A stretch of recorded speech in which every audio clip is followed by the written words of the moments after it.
Assalamualaikum warahmatullahi wabarakatuh. Perkenalkan kami dari kelompok 14 akan mempresentasikan hasil diskusi kami untuk memenuhi tugas besar dari kriptografi dan protokol keamanan dengan judul tugas konfigurasi AAA server radius menggunakan Cisco Packet Tracer.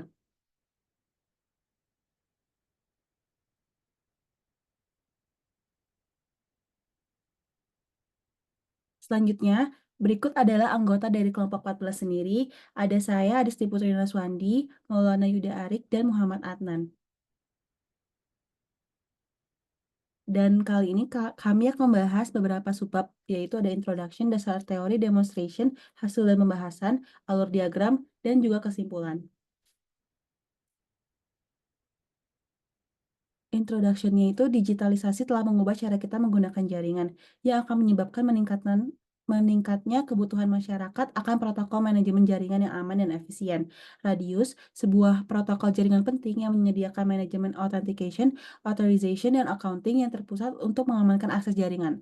Authentication mengidentifikasi pengguna sebelum masuk ke jaringan, authorization mengalokasikan layanan yang diakses pengguna, dan accounting mencatat aktivitas pengguna di jaringan.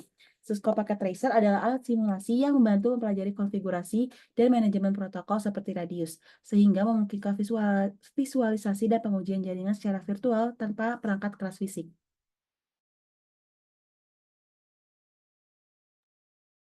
Kemudian kita masuk kepada bab dasar teori.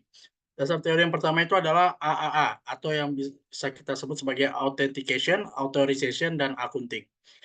Apa itu yang pertama Authentication? Authentication itu adalah sebuah sistem yang memverifikasi identitas pengguna atau perangkat menggunakan kata sandi, sertifikat digital, biometrik, dan 2FA dengan protokol seperti Radius, CS Plus, dan Kerberos. Kemudian ada authorization, yaitu adalah menentukan tingkat akses dan izin melalui kebijakan seperti RBAC, ABAC, dan ACL. Dan yang ketiga adalah accounting, yaitu mencatat dan melaporkan aktivitas pengguna untuk audit dan deteksi aktivitas mencurigakan menggunakan protokol seperti Radius Accounting dan TACACS Plus Accounting.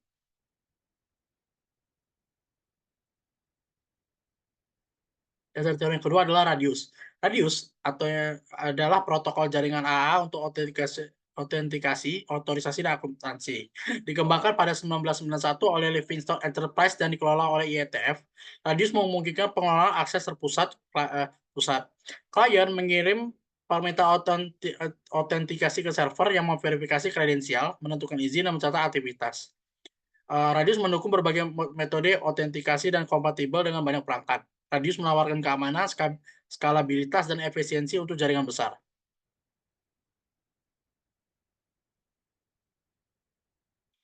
Yang ketiga adalah enkripsi pada Radius. Jadi ada beberapa metode enkripsi pada Radius. Yang pertama adalah PEAP, yaitu membungkus EAP dalam TLS hanya memerlukan sertifikat server dan sering digunakan di WiFi Enterprise. Kemudian ada EAP TLS, yang ini tuh menggunakan sertifikat digital untuk mutual authentication, idealnya untuk jaringan dengan keamanan tinggi. Dan kemudian ada MD5, yaitu algoritma hashing untuk mengenkripsi kata sandi.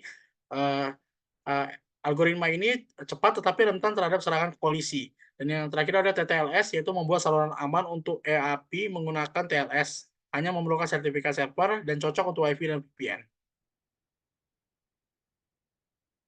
Dasar teori yang terakhir adalah Cisco Packet Tracer.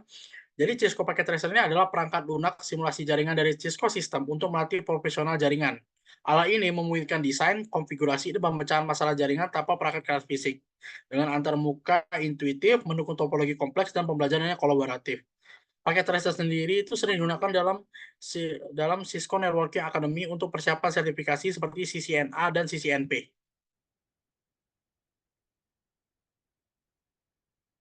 Kemudian untuk alur diagram, jadi pertama itu adalah pengguna atau user mencoba mengakses jaringan, kemudian server atau akses itu mengirim permintaan autentikasi ke server Radius, kemudian jika autentifikasinya valid, server Radius itu akan memberikan informasi otorisasi, misalnya hak akses ke server aksesnya.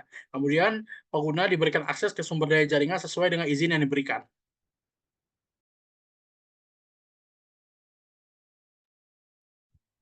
Baik, selanjutnya kita akan beralih ke bagian simulasi. Saya izin keluar PPT terlebih dahulu. Karena kita akan pindah ke aplikasi Cisco Packet Tracer. Nah, di sini kita akan mengkonfigurasi AAA, yaitu server Radius. Jadi untuk tahap-tahapnya, yang pertama adalah kita akan menyusun topologi. Jadi di simulasi ini kita akan memakai rangkaian topologi akar, topologi pohon. Alat-alat yang kita butuhkan adalah PC. PC ini bisa satu atau bisa lebih dari satu. Lalu kita menggunakan switch. Ini fungsinya untuk menghubungkan lebih dari satu PC ke router. Lalu kita perlu router, dan yang terakhir kita perlu server. Lalu untuk tahap yang kedua, kita menentukan IP address untuk router. Caranya kita akan klik router di sini. Kita akan klik router di sini. Lalu kita akan pergi ke config. Lalu kita akan pergi ke fast Ethernet. Nah, di sini kita akan men-setting untuk IP yang pertama yaitu 20.0.0.1 dengan subnet mask yaitu 255.0.0.0. Lalu yang kedua adalah fast Ethernet yang untuk IP yang kedua. Kita akan setting 10.0.0.1 dengan subnet mask 255.0.0.0. Setelah itu, kita akan ke tahap selanjutnya, yaitu menentukan IP address untuk server. Kita akan pergi ke server, config. Di setting ini, kita akan men-setting default gateway, yaitu 10.0.0.1. Yaitu, ini akan mengarah ke IP router tadi. Lalu untuk di bagian fast Ethernet 0, kita akan men-setting IP untuk servernya sendiri, yaitu 10.0.0.2 dengan subnet mask 255.0.0.0. Baik, untuk yang tahap selanjutnya kita akan menentukan IP address untuk semua PC. Yang kita lakukan adalah klik ke salah satu PC, tab config, lalu di setting ini kita akan men-setting default gateway yaitu 20.0.0.1 dan ini akan mengarah ke router. Dan ini berlaku untuk semua PC. Lalu untuk berikutnya kita ke fast Ethernet 0. Lalu di sini kita akan men-setting PC, kita akan men-setting IP untuk PC itu sendiri, yaitu 20.0.0.2. Dan ini harus berbeda dari PC yang lainnya. Untuk contoh, misal di sini IP-nya 20.0.0.2 dan di PC sebelahnya harus berbeda. Dan kita akan settingnya di 20.0.0.3 dan seterusnya. Lalu selanjutnya kita akan mengkonfigurasi AAA di server. Caranya kita ke server di sini. Lalu kita ke bagian service. Di sini kita akan menggunakan service AAA. Lalu pertama kita akan bermain di kolom ini. Untuk di client name kita akan mengisi nama dari router yang kita setting. Nama dari router kita adalah R1. Lalu client IP ini adalah IP untuk si router. Kita akan setting dengan 20.0.0.1. Lalu untuk secret ini adalah key atau kunci untuk mengakses router. Kita bisa taruh misalnya AAA. Lalu untuk server type ini ada dua, yaitu radius dan TACACS. Kita kali ini akan menggunakan radius. Setelah semua ready, kita bisa klik. Lalu nanti akan terdisplay di bawah sini. Lalu untuk usernya, ini adalah tempat kita akan menaruh user yang akan bisa mengakses ke router. Misal kita remove dulu ini. Lalu kita tambahkan misalnya Andi, dengan password ABC. Kita bisa add di sini. Lalu akan tertulis dan display Andi dengan password ABC. Ini membuktikan bahwa Andi telah terdaftar sebagai pengguna router. Kita bisa close. Untuk tahap selanjutnya, kita bisa mengkonfigurasi AAA di router. Caranya, kita membuka router. Kita ke kolom CLI.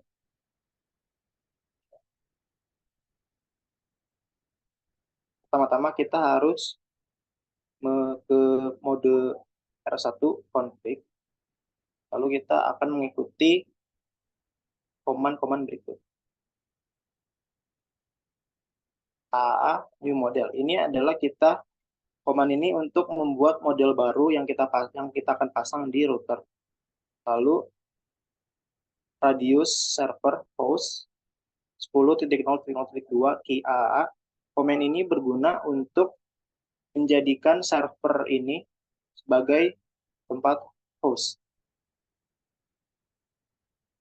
Lalu yang bawah ini adalah untuk memberikan aturan agar nanti ketika pengguna masuk, nanti akan diberi pertanyaan seperti username dan password. Dan ini berfungsi untuk memberitahu pengguna yang telah masuk aturan-aturan apa saja yang bisa diakses oleh pengguna. Lalu line ini berfungsi untuk melacak kegiatan pengguna masuk dan keluar dari sistem. Lalu line ini berguna untuk memasang password ketika pengguna ingin masuk ke mode config di sistem. Baik, setelah semuanya sudah di-set, saya di-close. Selanjutnya kita akan mencoba verifikasi konfigurasi AAA yang telah kita buat via login. Caranya kita bisa klik ke salah satu komputer, kita ke desktop, lalu kita ke command prompt.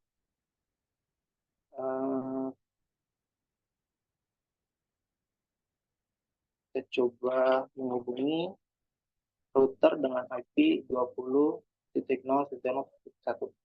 Nah, ini adalah IP router, coba kita hubungi. Nah, si sistem akan menanyakan username untuk memastikan bahwa pengguna yang masuk adalah pengguna yang telah terdaftar di sistem. Jadi ada Andi dengan password ABC. Nah, jika sudah muncul seperti ini, maka pengguna telah berhasil masuk dan dapat bisa mengakses sistem. Nah, kita akan coba jika ada pengguna yang belum terdaftar, mencoba masuk ke sistem. Kita coba username misalnya Tony, ingin coba masuk, tapi dia belum terdaftar, maka akan muncul peringatan login invalid. Dan ini yang kita sebut dengan authentication. Lalu kita coba masuk lagi dengan Andi.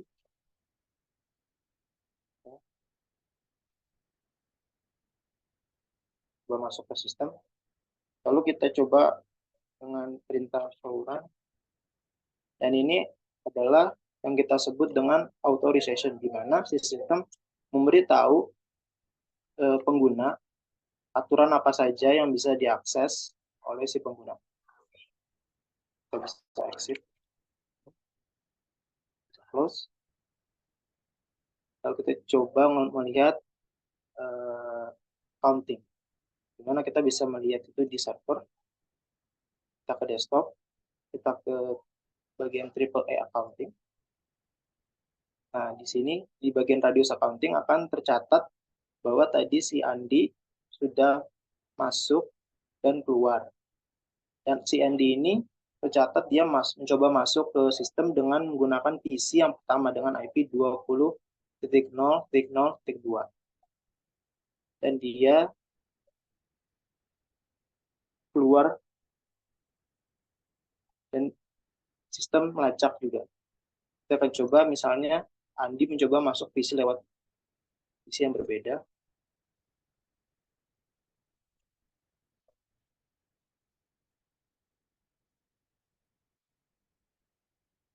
Andi sudah masuk. Kita buka server. Dan sini tercatat Andi telah masuk dari PC dengan IP 20.0.0.4. Lalu jika Andi berhenti atau keluar dari sistem,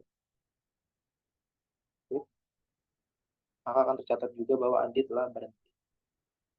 Ini menandakan bahwa konfigurasi yang telah kita buat telah berfungsi dengan baik.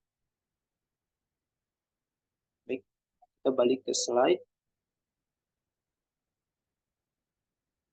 Jadi ini adalah bagian hasil dan pembahasan. Yang pertama ada authentication, yang tadi telah dijelaskan adalah server Radius memastikan pengguna yang mengakses jaringan adalah pengguna terdaftar.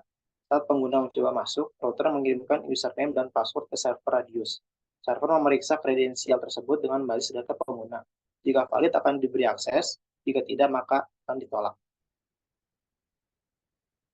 Lalu ada authorization.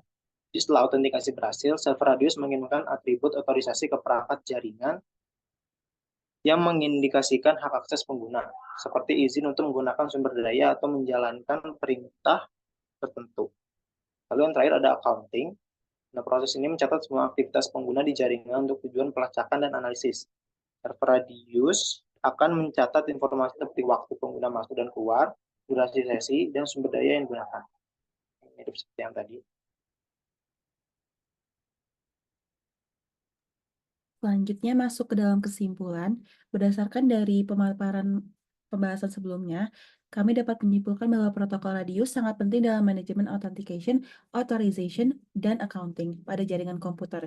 Implementasi Radius menggunakan Cisco Packet Tracer menunjukkan bahwa protokol ini efektif untuk mengamankan jaringan melalui autentikasi yang ketat, otorisasi yang jelas, dan pencatatan aktivitas pengguna yang akurat. Radius juga mendukung berbagai metode autentikasi dan bisa digunakan untuk berbagai jenis akses jaringan seperti VPN, WLAN, dan dial-in yang membuatnya sangat fleksibel. Namun ada beberapa kekurangan seperti konfigurasi dan perawatan server yang rumit, aturan otorisasi yang terbatas dibandingkan protokol modern seperti THCA/CS+, serta respons sederhana accept atau reject yang kurang dapat diandalkan untuk situasi kompleks.